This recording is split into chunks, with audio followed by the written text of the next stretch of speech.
안녕하세요. 시내가 책방입니다. 저는 책방지기 한 걸음씩입니다.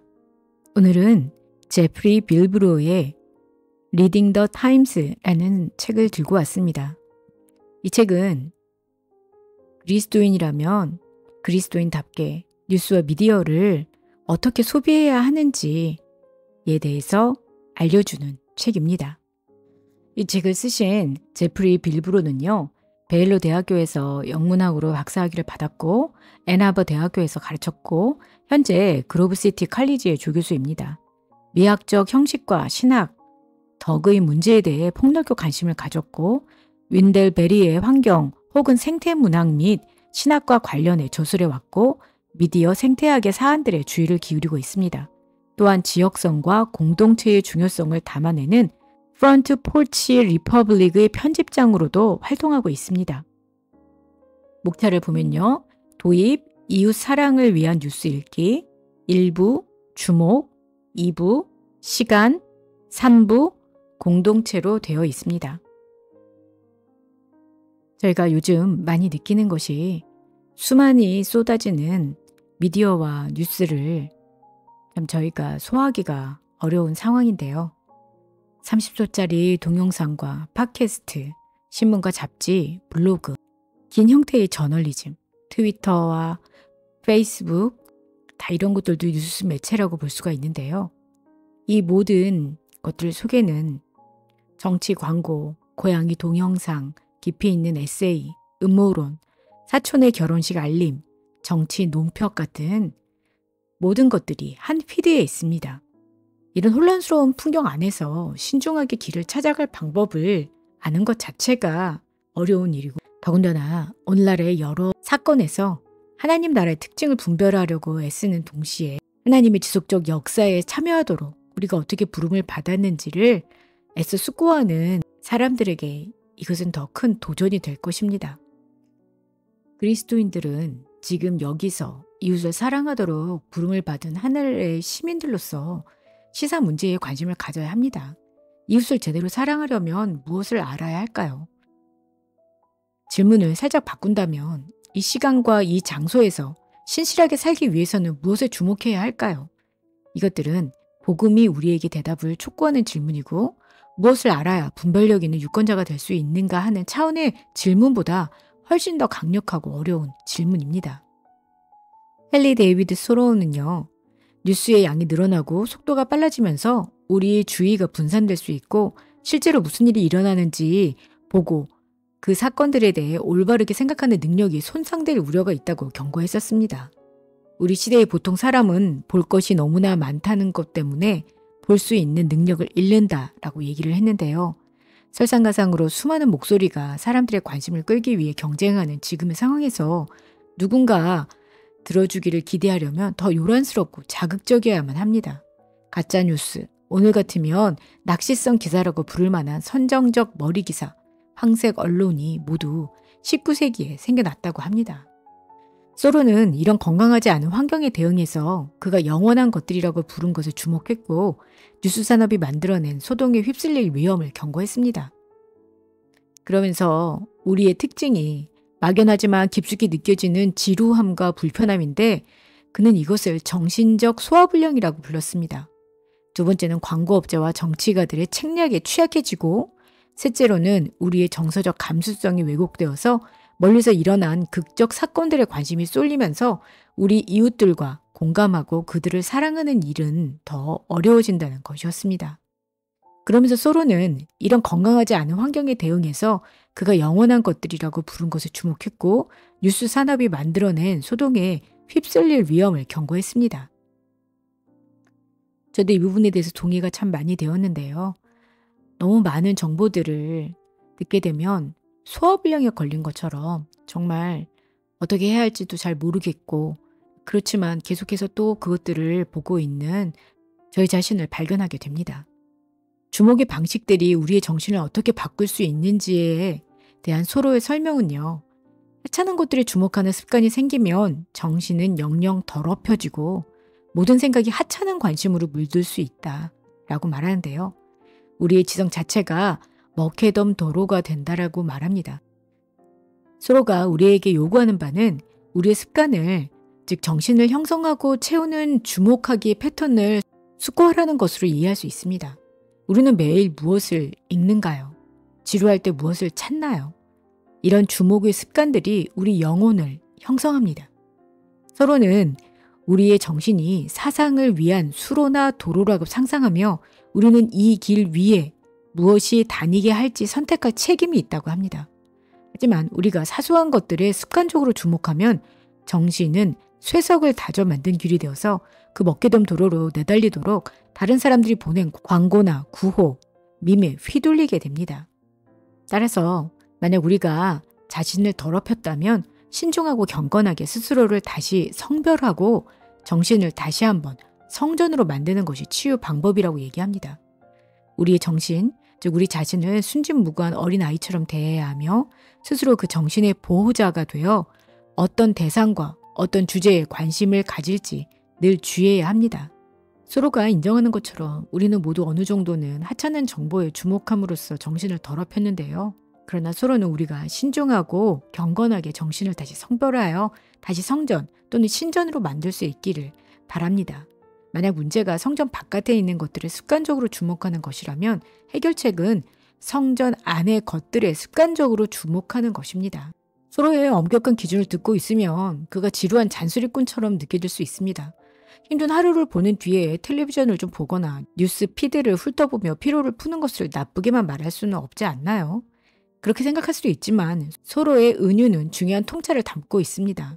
긴장을 푸는 어떤 방식들은 위안이 되는 음식처럼 실제로 더부룩하고 노곤한 상태에 머물게 합니다. 손쉽게 정서적 흥분을 얻고자 넷플릭스를 몰아보거나 소셜미디어 피드를 생각 없이 넘겨보게 만드는 권태감은 과잉 자극과 무분별한 뉴스 소비의 결과입니다.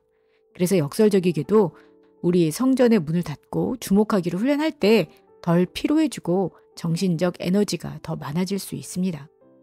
우리는 다음 뉴스 속보를 간절히 기다리면서도 그 속보가 줄 수 있는 감성 충전이 끝나면 바로 그것을 잊어버립니다. 그리고 나서 곧 다음의 분노거리, 다음의 그럴듯한 기사 제목, 다음의 정치적 추문을 갈망합니다. 우리는 어떤 것을 알고 싶은 강력한 욕망이 있지만 그 욕망의 대상은 불확실하고 모호합니다.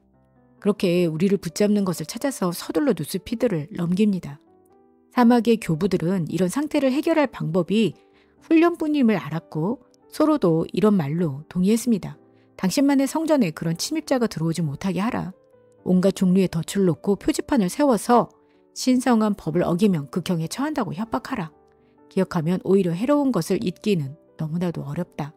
라고 했는데요. 이 쉴 새 없는 호기심, 새로운 오락거리에 대한 이 갈망이 휘둘리면 광고업자, 정치가 이론가의 계략에 놀랍도록 취약해집니다. 유행하는 허튼 소리나 널리 퍼진 해시태그에 우리 생각이 지배를 받기 때문에 우리는 최신의 집단 사고에 쉽게 휘둘립니다. 서로의 핵심은 은유로 돌아가자면 먹개덤 도로 같은 정신, 즉 조각조각 분쇄되어서 대로가 된 지성은 그 위로 달려오는 어떤 생각의 감정에도 제대로 저항하지 못합니다. 그렇게 우리는 수동적인 도로가 되고 널리 퍼진 기사 제목들이나 밈들이 우리의 주목을 끕니다. 하루에 하찮은 정보에 습관적으로 주목하면 우리 지성은 먹개덤 도로처럼 되고 우리 정신은 소화불량에 걸리며 집단 사고에 취약해지고 정서 반응은 변형됩니다. 이 모든 것의 결과로 우리는 더 이웃에 주목하지 못하고 사랑하지 못하게 됩니다. 무심함이 나쁜 뉴스의 영향을 받지 않는 특권층의 태도일 수 있지만 거룩한 무심함은 또한 자신이 통제할 수 없는 일들이 주위에서 휘몰아치더라도 그와 상관없이 하나님께 신실하게 순교하는 순교자들의 태도이기도 합니다. 토마스 머튼 같은 경우에는 관조와 공모, 관조적 수도사로서의 머튼은 주목하기를 훈련하는 데 많은 시간을 썼습니다. 그리고 뉴스 매체가 제공하는 망원경을 내려놓고 내면의 삶에 주목함으로써 악의 잔가지들에서 시선을 돌려서 자신의 영혼을 움켜쥐고 있는 악의 뿌리들을 바라보았습니다. 머튼은 우리를 둘러싼 세상에서 벌어지는 온갖 일을 무시하라고 권하는 것이 아닙니다. 오히려 그가 염려하는 바는 우리 존재의 바탕에 있는 동기와 욕망에서 시선을 돌리려고 소음으로 우리 주위를 채우는 것입니다. 선전, 끝없는 주장, 독설, 비판 또는 단순한 수다의 세계는 삶의 목표가 될 만한 곳이 없는 곳이다 라고 얘기를 했는데요. 고요하게 있을 수 있는 공간을 확보할 때 우리는 지금 실제로 무엇을 위해 살고 있는지 직시하게 됩니다. 관조가 열어주는 내적 고요 속에서 머트는 자신이 사회의 불의에 공모하고 있음을 인식합니다. 우리는 다른 사람들에게 책임을 돌리는 대신에 내적 고요에 이르러 자신의 실패를, 불의에 대한 자신의 책임을 인식할 수 있도록 서로 도와야 합니다. 편파적 논평과 낚시성 기사, 텔레비전 뉴스 보도, 그리고 소셜미디어 피드를 채우는 재치 있는 한마디는 쉽게 소비되지만 더부룩함을 남깁니다. 이웃의 필요에 주목하고 싶다면 사려 깊은 저널리즘, 긴 형태의 에세이, 책이라는 좀 더 충실한 식단이 필요합니다. 우리에게 필요한 것은 단순한 고요, 긴 산책, 또는 손으로 조용히 하는 설거지일지도 모릅니다. 어쩌면 우리 취향을 재훈련하는 최고의 방법은 우리의 관심을 끄는 현대의 주제들, 머튼의 표현대로 우리의 소명의 시간을 알려주는 문제들을 찾아낸 다음에 그런 주제에 대한 이해를 심화시켜줄 옛날 책을 찾아보는 것일 듯 합니다. C.S. 루이스는 그렇게까지 얘기를 했는데요. 새 책을 한 권 읽은 후에는 반드시 옛날 책을 한 권 읽고 그 후 다시 새 책을 읽는 것이 바람직한 규칙이라고 얘기했습니다. 그것이 너무 부담스럽다면 새 책을 3권 읽은 뒤에는 옛날 책 한 권은 꼭 읽으라고까지 얘기를 했네요. 먼 곳의 구경거리에 주목하거나 우리에게 아무런 통제권이 없는 극적 사건의 결과에 집착하느라 우리 영혼이 뒤틀렸다면 어떤 기교를 배우는 훈련이 아주 중요한 해독제가 될 수 있다고 얘기를 하고 있습니다. 새로운 기교를 익힌다고 할 때 피아노 교습을 받는 것 같은 거창한 일로 시작할 필요는 없습니다. 그렇게 하는 것도 좋겠지만 우리는 일상의 소박한 일로 당장 시작할 수 있는데요. 음악, 정원 가꾸기, 요리, 달리기처럼 눈에 띄지 않는 소박한 활동들조차 우리와 물리적 세계의 관계에 새로운 활력을 불어넣는 중요한 실천이 될 수 있습니다. 우리가 다른 사람들의 기술에 혹은 점점 더 기계에 의존할 때 세상과 단절된 상태가 됩니다. 숙련된 돌봄의 기술을 배우는 것은 구속적으로 우리와 가정을 이어줍니다. 그것은 장인의 구체적이고 촉각을 통한 관조를 이끄는데요. 손에 쥔 재료에 온몸으로 주목하고 그것들이 가진 특성을 살린 작업으로 아름답고 유용한 어떤 것을 만들어내는 것입니다. 기교를 익히는 것은 비슷한 효과를 낼 수가 있습니다. 노력의 결과가 초라할지라도 세상의 한 부분에 주목하고 그것을 돌보는 방법을 배우게 될 것입니다. 그런 일은 창조 세계를 보살피는 것이 우리가 인간으로서 받은 소명의 일부, 하나님의 형상으로 만들어졌다는 의미의 일부임을 깨닫게 합니다. 어떤 기교를 익힐 때 우리는 선하고 책임 있는 일을 할 수 있고 그와 동시에 창조 세계를 보살피고 유지하라는 소명에 걸맞는 방식으로 세상에 주목하도록 우리 영혼을 빚을 수가 있습니다. 네, 오늘은 제프리 빌브로의 리딩 더 타임스, 미디어 홍수 속에 살아가고 있는 우리가 주의해야 할 점과 우리의 상태를 정리해 드렸습니다. 정말 많이 동의가 되는 부분이 많이 있었는데요. 쏟아지는 그런 많은 정보들 속에서 때로는 너무 많은 일들이 일어나고 그 뉴스들에 흥분하기도 하고 때로는 잠 못 자기도 하고 계속 그것들을 보면서 정신이 온통 거기에 쏠려 있는 것들도 많이 경험을 했었습니다. 때로는 별일이 아닌 정말 아무것도 아닌 것 같은 그러한 잡다한 일에 내 마음이 쓰여 있는 것들을 자주 발견하게 되는데요. 그럴 때마다 정말 여기에 나온 표현처럼 소화불량에 걸린 것 같은 그런 마음이 많이 들었었습니다.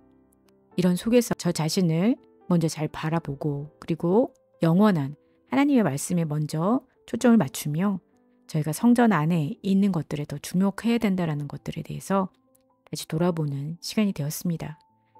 이런 것들을 잘 해나가기 위해서 정말 내가 발전시켜야 할 기교가 무엇일까, 숙련해야 할 것이 무엇일까라는 것들도 다시 생각해 보면서 요즘 달리기를 열심히 하고 있는데요. 좀 더 열심히 해야 되겠다라는 생각도 해보았습니다. 다음 시간에는 이 시대를 읽는 방법에 대한 것에 대해서 정리해 드리도록 하겠습니다. 그럼 다음 시간에 뵐게요. 안녕히 계세요.